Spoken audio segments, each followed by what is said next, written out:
Hey guys, Carl here again, and today I'm going to be talking about the CF Express Type A cards from Sony.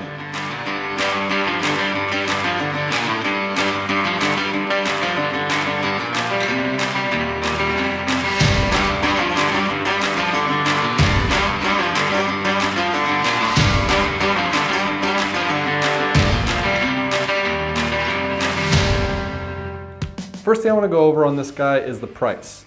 Just the card alone for 80 gigs costs $199, plus another $100 for the Sony card reader. You don't actually really need, because you can hook this camera up via USB-C to the computer and transfer that way.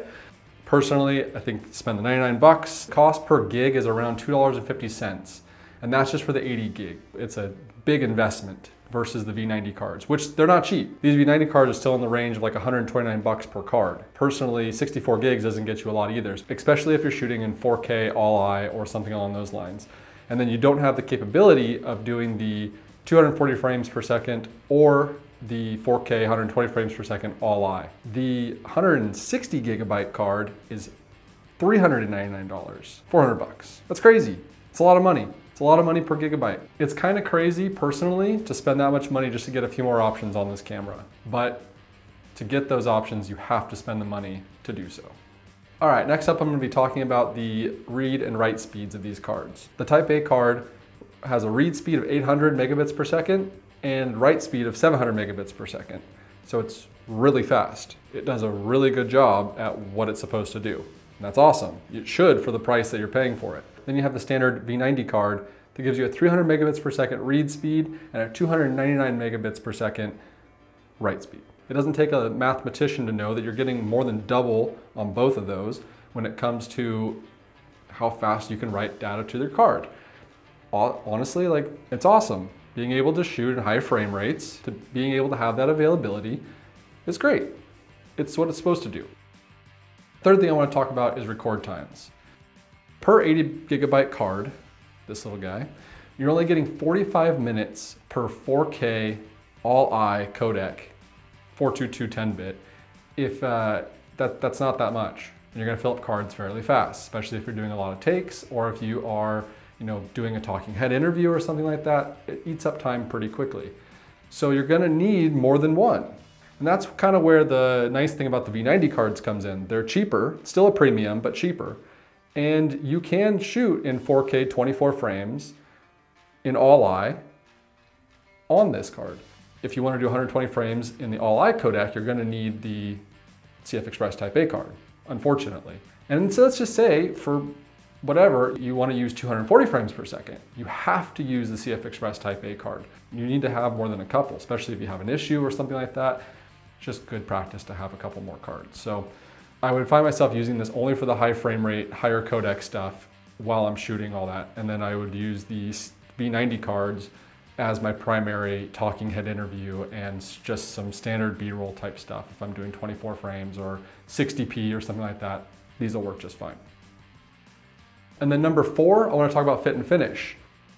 These cards were made to be used in this camera. And I know that's stupid to say because it's like, obviously, but they fit in there so much better, and they slide in and out easier.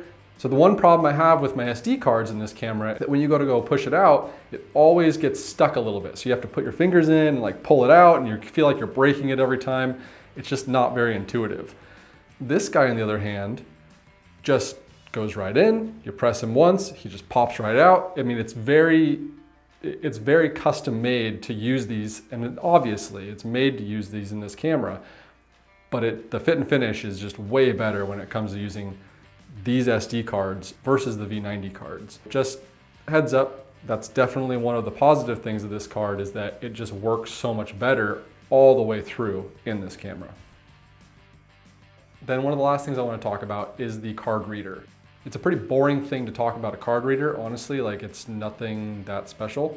That has a CF Express Type A slot and a SD slot. So it's kind of nice in that case because you only have to take one thing with you. I run a Mac, so I always have the dongle that I have to remember, and this is just the same way. And it's nice. Again, these guys, they pop in, little spring locks them in place, and then you do this, and it just pops out real nice.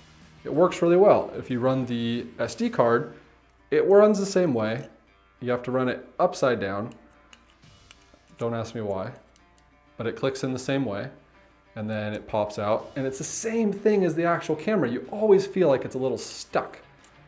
Like it just doesn't work as well as you would like it to. It feels like you have to kind of pull it out. Whereas this guy, it just fits right in real nice. Hear that little click? Put it next to the mic. See? It just sounds real good. And it just falls right out. There's no ifs, ands, or buts about it. It just works great. That's the fit and finish I'm talking about. You have a 10 gigabyte per second read speed from this card reader. So it's fast and it does a great job. Don't get me wrong, you can use the camera like I stated at the beginning of this video, but it's not going to be as intuitive as just plugging this guy in, USB-C, to your computer, popping the guy in and just using it that way. In conclusion, I think that it's a good purchase just because you don't want to spend $4,000 to $6,000 on your new A7S III or your FX6 and not be able to utilize it to its fullest potential. That to me is just idiocracy. It's hard to justify spending money on lenses. It's hard to justify spending money on batteries and external recorders, or I've got a matte box here. It's hard to spend money on that stuff. You buy the camera, you buy the one lens that you think you're going to use forever, and then you have to buy the SD cards and the batteries and everything else that comes with it to make it what you want it to do.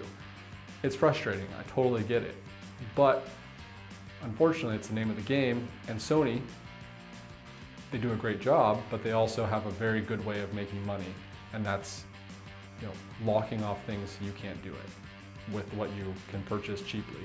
So unfortunately, you're kind of stuck buying the $200 to $400 Type A card to get the 240 frames per second. Because let's be real, you want to see what 240 frames per second looks like with your dog's tongue coming out of its mouth, or pouring water into a bowl, or coffee in the morning, or whatever you want to do with it. You want to see what that looks like. You're not going to not buy the $200 card to see what that looks like. Well, $300 because you got to buy that card reader too. Don't forget about that guy.